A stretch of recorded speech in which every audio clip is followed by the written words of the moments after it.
it just doesn't work. It just doesn't work, okay? And I would be shocked if I'd be shocked if 100 Thieves, when they play Ascent again, don't end up putting Asuna back on Jet, because I think that this just showed it doesn't work. It just simply doesn't work. So today we're going to find out, was I wrong? Am I a fraud? Can you run no Duelist on Ascent and find success? Because Ghost did just that. For that last spot in the VCT, they managed to beat Knights with a no Duelist comp. You can see here that they are running a Brim instead of an Omen, which is interesting as well, but also a Sage instead of a Jet. So we need to find out how on earth they managed to attack this map. But we're first going to go on to talking about their defensive side, and actually started pretty terribly for them. They were 6-0 down, but they managed to bring it back to 6-6.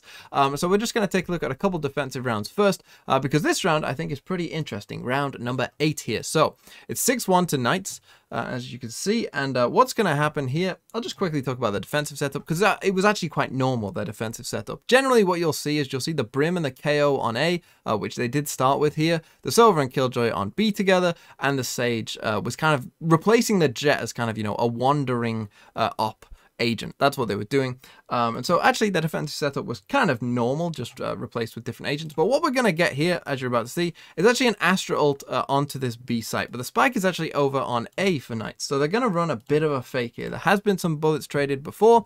And so they're going to run a bit of a fake, like, hey, you know, we're coming B. This Astra wall is very much a, we're about to come in B, deal with it kind of attitude. But what's going to happen is they're going to bait out the Killjoy lockdown. And you might think, oh, that's a big win. You know, they get an Astra ult for a Killjoy lockdown.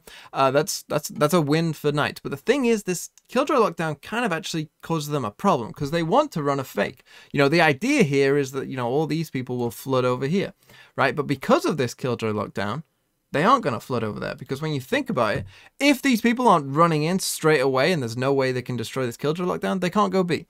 And there's an alarm bot here on mid, and there's a Sage wall here as well on the other side of mid. So they know that they're not past these points as well.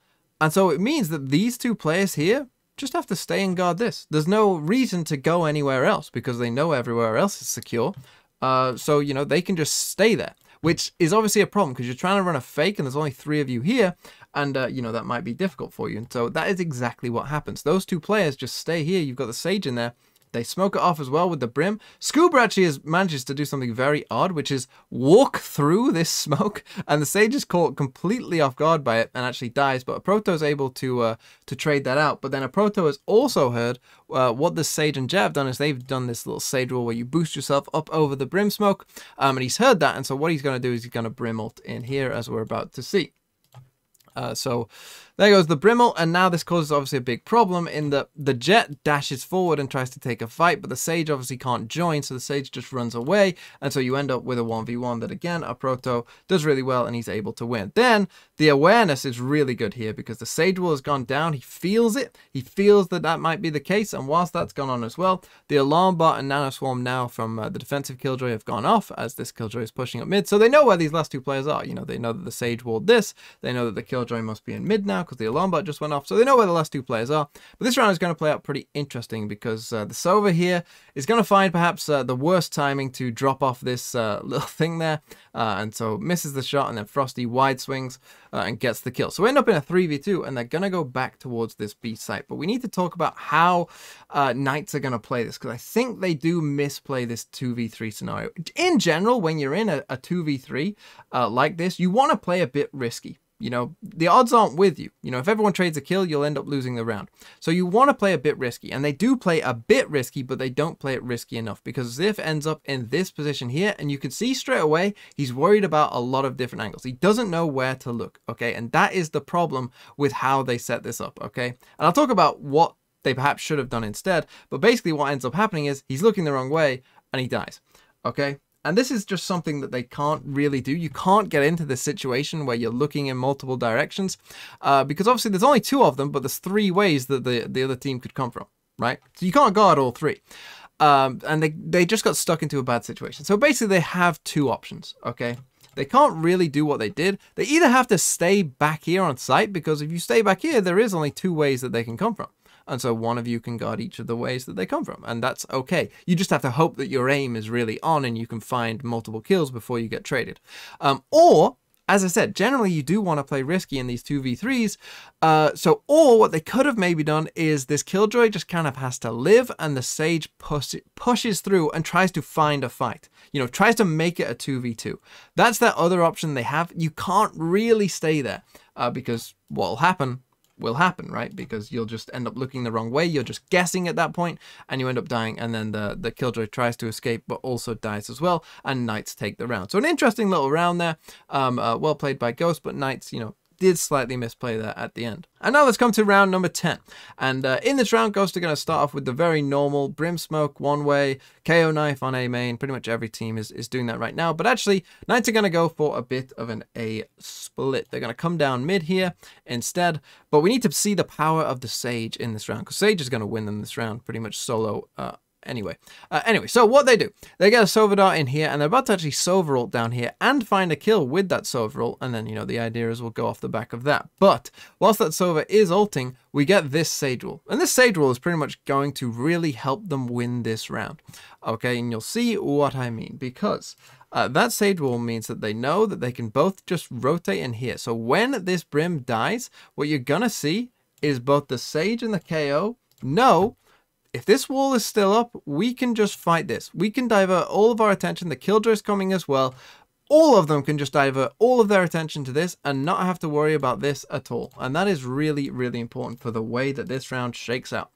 Because you will see, we get Brim mollies and KO nades and Sage slows in there, and it stops them. And so we get the first kill, we get another Sage slow into a flash from the KO, and it's a shooting range. All of a sudden, you know, the Sova's trying to drone.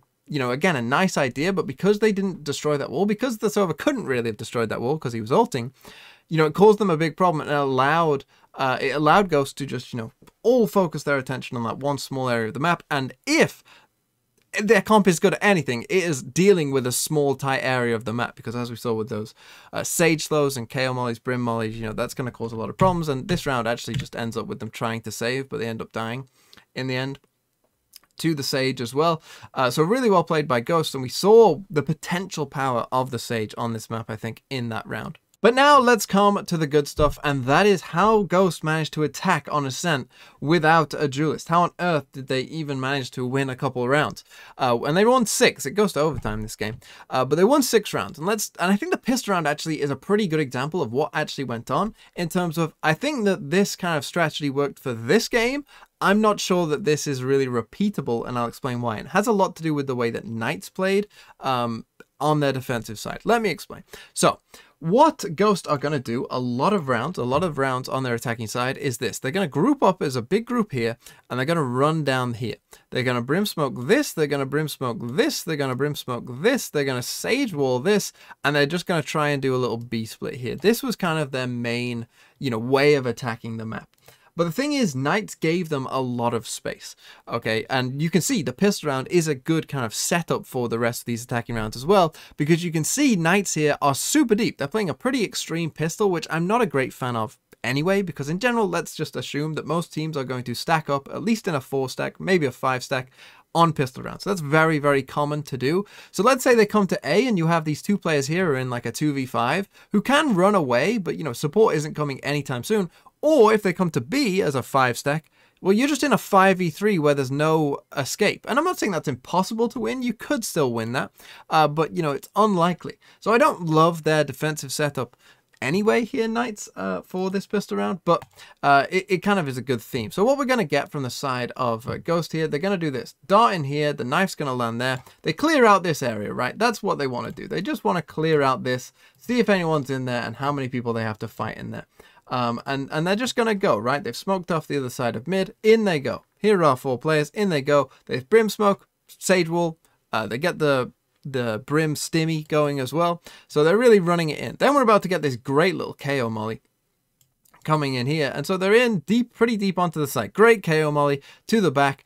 And, well, yeah, this Killjoy setup, I just don't really understand what Knights thought was going to go on. Because you've got your Killjoy here, you know, in the site, like deep into the site. But the Nano Swarms are actually on the kind of default plant.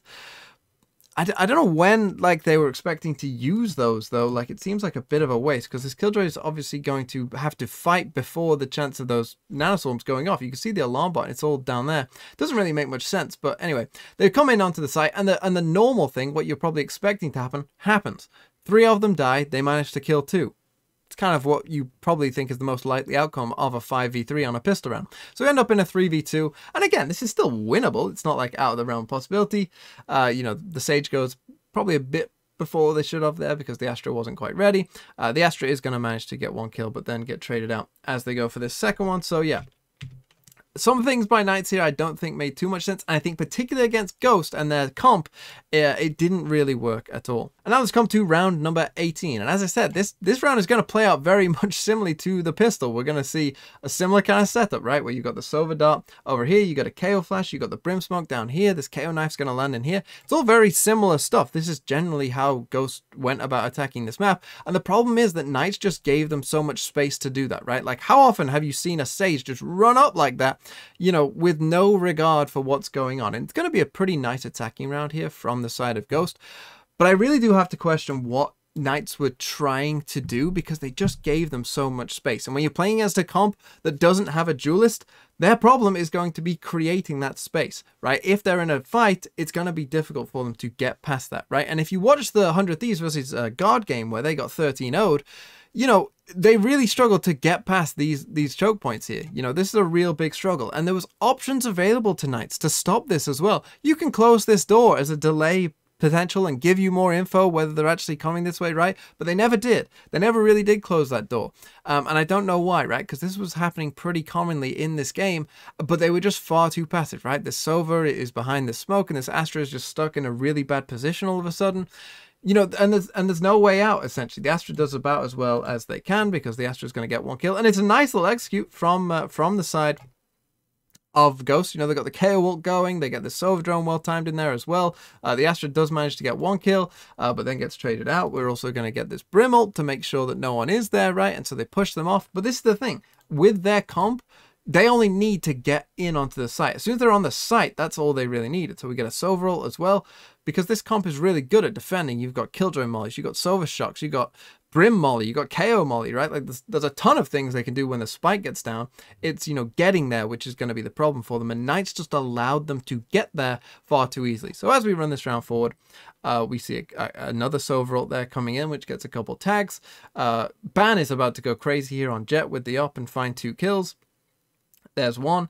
There's another. I don't know if Ghost, you know, maybe fought a bit too much here. You know, they're kind of fighting quite a lot, but they do end up getting 2 kills back here. John QT manages to get 2, and we end up in a 2v2. So it could go either way at this point, but we're going to see well played here from the side of Brocklegs, because he's going to find one and find the second. The first one through the wall, nice little wall bang.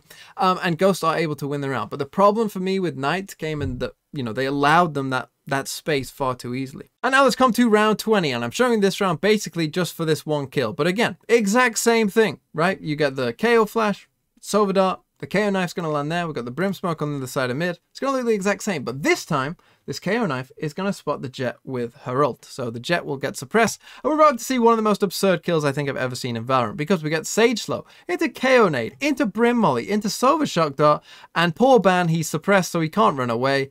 He ends up dying. Absurd kill from the side of Ghost. I just thought that was super, super funny. And so I wanted to show you that. But they are actually against a save here. So the rest of this round isn't really that interesting. But they do, again, the exact same thing, right? They're going to Sage roll up. They're going to come through on this B split. Exact same thing. And actually, they are going to take the time here to clear B main, as we can see. So go ahead and take the time to clear all of this, because this is how I think actually Knights should have tried to adapt to this, is getting aggressive in B main. As soon as they heard people coming up here, you know, pretty aggressively, what they probably should have done is shut the door and try and get aggressive in B main. Because if you can take control of B main, and maybe let's say kill this player here who might be, you know, the B main player, if you can kill them and take this control, then you end up in a situation where you can set up a really horrible crossfire for these players coming out of here, where you could be in like 4 different spots, you know, all on different angles, all in different directions. You know, that's going to be pretty hard for them to try and, you know, clear all of those different angles at once as they're dropping down from here. here. So you can set up some really nice crossfires here where, you know, this person gets one kill and then these people come through the smoke when that kill happens, you know, all of that kind of thing, just to, you know, really mess this situation up. But Knights never did that for whatever reason. They decided to always try and retreat instead. And as I said, against this comp, you know, that's not really the correct play. So they take the time to clear B main, and really there isn't too much interesting that's going to happen in the rest of this round because they're against a save. I just wanted to show you that kill on the Jet because I thought it was cool. And, you know, I don't think I've ever seen that much utility used on one person in a little corner there just to get a kill on them. But it was really cool. And yeah, they're just going to mop up. In fact, this Sova dart ends up on the Sage, and the Astra is just saving a weapon. So the Astra will save the gun, but a really nice round from Ghost. But you can see, again, those same problems for Knights just kept on happening, basically. And now let's come to round 26, because this game did go to overtime, and Knights did begin to adapt towards the end of the game. And they found some nice little ways of trying to deal with some of the things that Ghost were doing. And so they're able to get it into overtime.